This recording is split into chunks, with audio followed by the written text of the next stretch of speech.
খাবার নিয়ে এসেছি, দেখো কি বলো তো, কী এনেছি বলো তো, বুঝতে পারছো তোমরা? ধোয়া বেরোচ্ছে। এই দেখো শুকনো লঙ্কা ভাজা, আর কি আছে, পটলগুলো একটু ছোটো ছোটো, এই দেখো, তবে গন্ধ কিন্তু ভালো, নতুন এখন উঠছে তো, অফ সিজনের মানে পটল, পটল বলতে গেছি, দারুণ গন্ধ হয়, স্বাদও হয়।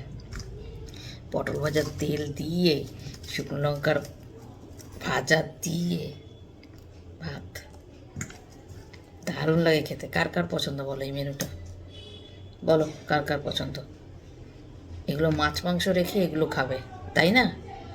কার কার ভালো লাগে বলো তো, জানিও। ভাতটাও ঠান্ডা হয়ে যাবে। লঙ্কা দিচ্ছি অনেকগুলো, শুকনো লঙ্কা ভাজা, শুকনো লঙ্কার এক গন্ধ, আবার কিন্তু এই পোড়া শুকনো লঙ্কার এক গন্ধ। তাহলে মেখে চটপট খেয়ে নিই, আমার আর কর্তামশাইয়ের এটা আছে। টাটা।